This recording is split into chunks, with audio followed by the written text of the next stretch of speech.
Sano cita again muntu wanje mfize kukubwira yuko kuri isi Imana mu gihe utagikeneye cyangwa utabashije kumva inama uzazuhabwa n'abantu uzamenye ko uzahora inyuma nk'ikote. Uyu munsi rero ngufitiye inkuru igaruka ku buzima cyangwa se n'akantu k'ubwenge kari bugu cyawe kagatuma umenya ubwenge muri wowe.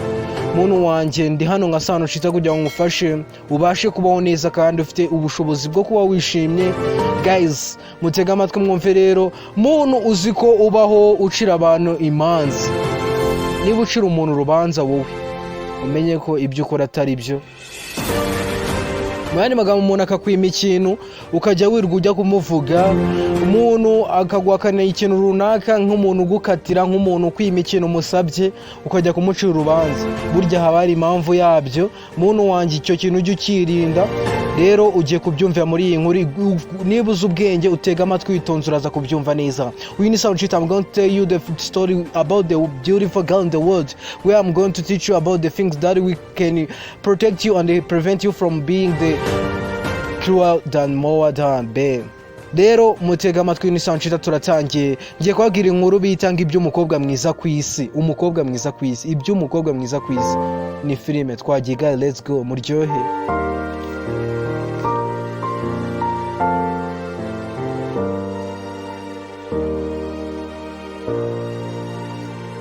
Sano Chita again. Turatangiye rero. Filime cyangwa se story bayisenga iby'umukobwa mwiza ku isi.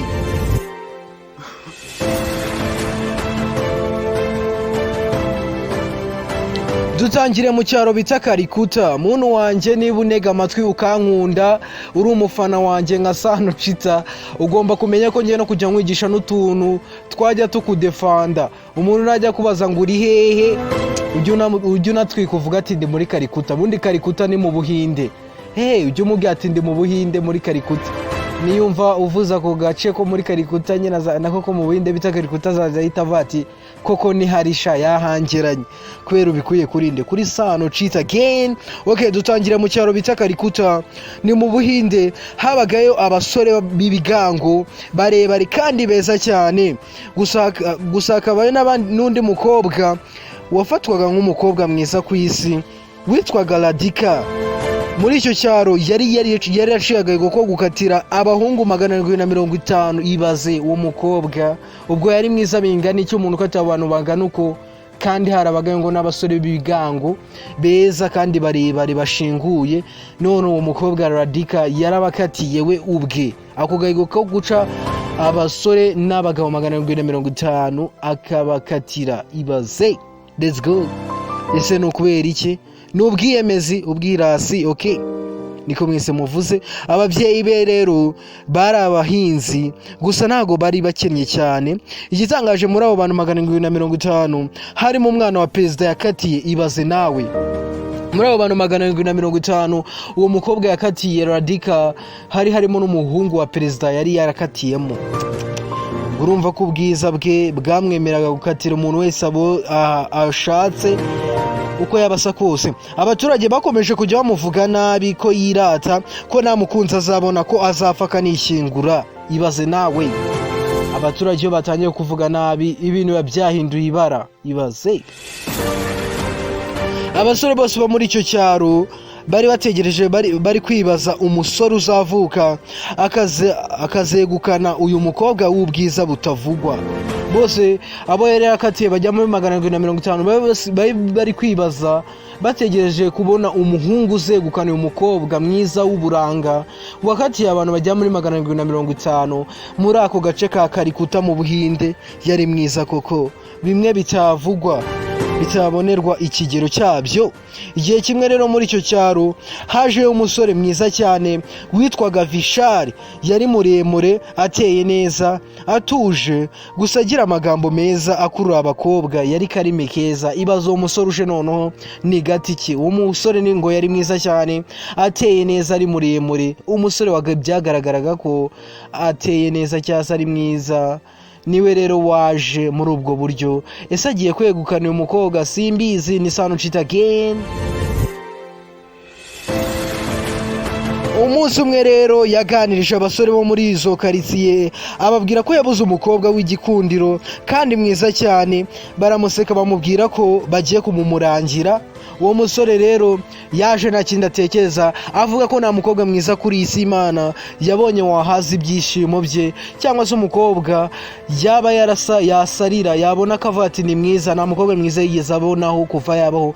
Rero yahuye na bagenzi be baramumurangira gusa bamubwira ko atoroshye kuko nyine yari yakatiye abahungu 750. urumva ko atoroshye. Igihe kimwe rero Vishari ari gutembera nimugoroba ahura na wa mukobwa Radika w'ubwiza butegereranywa. Ibaze ko wa musore mwiza cyane bitavugwa nawe ahuye n'umukobwa mwiza ku isi. Bigiye gucura iki? Umukobwa mwiza ku isi wakatiye abahungu 750 bose mu gace kamwe. Bigiye kugenda gute rero? Akimubona arivugisha ati sinari nzi ko izuba rishobora kumurika nijoro. Ibaze iryo jambo umusore yahise avuga, sinari nzi ko izuba rishobora kumurika nijoro. Akibona umukobwa mwiza, nababwiye ko uwo musore ngo ari karimi keza, yavuga amagambo meza akurura abakobwa.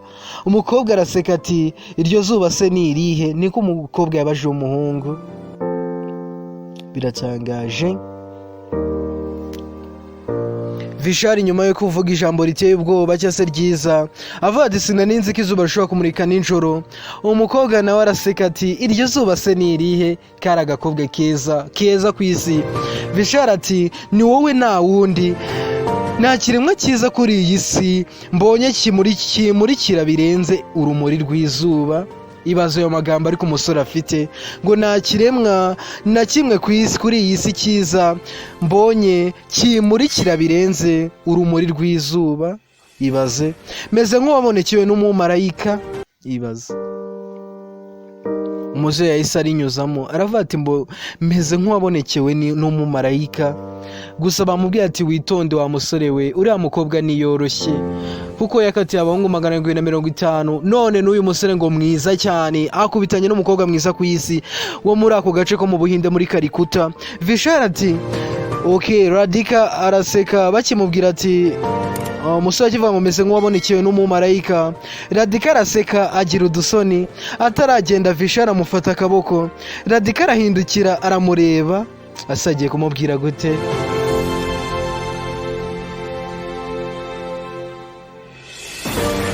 Vishari ati nitwa Vishari, wowe witwa Bwiza. Sinigeze na rimwe kuva nabaho menya ko abamarayika batuye mu bantu. Sinzi neza uwavumbuye urukundo, gusa njye mvumbuye urukundo nyarwo ko ari wowe kuko usa nkarwo, ndagukunda. Umusore yahise arikocora ararivuga, nta kindi yavuze rwose kitari ukumubwira ko amukunda. Nyuma yo kumubwira amagambo meza menshi cyane, umusore Vishari mwiza cyane yahuye n'umukobwa Radika bicura icyo ngicyo.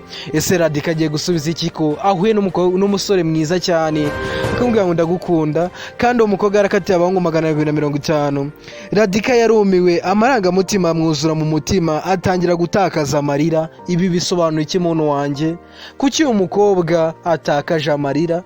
Muntu wanjye rero mujye mwitondera gucira abantu imanza. Niba umuntu akwanze niba ibiki byose mujye mubanza mumenye bigenze gute. Rero ariko situbizi impamvu uyu mukobwa Radika yumiwe cyane agatakaza amarira. Vishari aramuhanagura, Vishari anamuhanaguye mu maso. Radika aramusubiza ati si byakunda ko twakundana, ntibyashoboka kandi umbabarire. Radika yahise nawe akatira cyangwa se yahise akatira uwo musore wundi bita Vishari. Ibaze uyu mukobwa kadasanzwe bimeze gute? Vishari nawe ati ese kuki utankunda? Ese ndi mubi mbwira? Nicyo kibazo umusore ari kwibaza, ndi mubi mbwira. Vishari nicyo kibazo yabajije, kuki utankunda? Radika ati oya rwose uri mwiza kandi cyane, winyinjirira mu buzima. Niyo magambo Radika amubwiye ngo winyinjirira mu buzima. Ibaze nawe umukobwa akatiye wa musore mwiza cyane watangiye amubwira utugambo twiza tw'urukundo. Disi Radika yabitekerejeho arongera amubwira ati erega ntabyo uzi, mbana n'ubwandu bwa sida. Ibaze nawe ese yaba ariyo ntandaro yatumye umukobwa akatira abahungu 750 muri icyo cyaro cya Calcutta abasore beza cyane? Ibaze yaba ariyo ntandaro, yaba ariyo mpamvu? Mumbwire yaba ariyo mpamvu? nicyo kibazo turi kwibaza. Abenshi mwatekerezaga ko ari ubwiyemezi, ariko simbizi neza niba ari sida ibiteye. Vishara araseka cyane ati ibyo ntacyo bimbwiye pe, none se ko tubana n'urupfu twese abantu, kuki wumva ko utabana na sida n'umukunzi wawe akayihanganira? Kuko igihe icyo ari cyo cyose twese tuba tubizi ko twapfa kuko tubana n'urupfu. Kuki se utabana na sida? Yamubwiye ijambo ryiza cyane, muryumvireho bantu banjye. Yaramubwiye ati, Visari yarasetse ati ibyo ntacyo bimbwiye pe, none se ko tubana n'urupfu twese abantu tubana n'urupfu kandi tubizi ko tubana narwo. Kuki wumva se ko utabana na sida n'umukunzi wawe? Kuki wumva ko utabana n'iyo sida nanjye ngo ubane nanjye, twemeye tubane na sida ko tubizi ko n'urupfu narwo tubana narwo kandi tukarwihanganira tubizi ko tuzapfa? Kuki se utabana na sida? Nicyo kibazo yamubajije. Ese umukobwa Sonia, uwo mukobwa Radika agiye gusubiza ngo iki? Radika ararira cyane ati mfite n'uburwayi bwa kanseri y'umwijima, ibaze nawe. Bantu banjye, nizere ko muri gutega amatwi mwitonze. Umuntu akaguhakanira ikintu runaka, umusabye urukundo araruguhakaniye, ntuzi impamvu aruguhakaniye. Wasanga hari impamvu iri kubitera, wasanga impamvu aguhakaniye urukundo nubwo umubona ahora yishimye, wasanga impamvu aguhakaniye ari uko yaba abana n'ikintu runaka kigiye kuzamutwara, akaba atifuza yuko napfa atazagusiga mu gahinda kubera yakwemereye urukundo.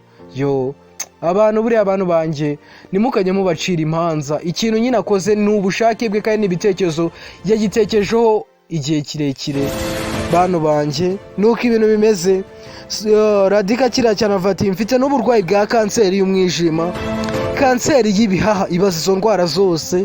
Kanseri ni mbi ku kigero kibi cyane, kanseri y'ibihaha, ndetse ndwaye n'urwagashya, ibaza izo ndwara zose. Kandi kwa muganga bambwiye ko mbura icyumweru ngo nipfire, ibaze. Vishari byamuteye ubwoba, abura icyo avuga, aranumirwa. Ese abaye ari we wavuga iki? Wakora iki se ahubwo? Vishari yabonye ko burya byari ngombwa ko akatirwa, ko byari ngombwa yuko akatira n'abahungu 750. Disi yari afite impamvu ifatika, yaburaga icyumweru kimwe ngo yipfire. Rero nta kuntu ari gukunda Vishari, yakunda Vishari kandi aramutse amukunze agapfa, yazasiga Vishari mu gahinda. Ibintu nabyo nibyo koko. Buri muntu wese agira impamvu yiwe akora ikintu runaka.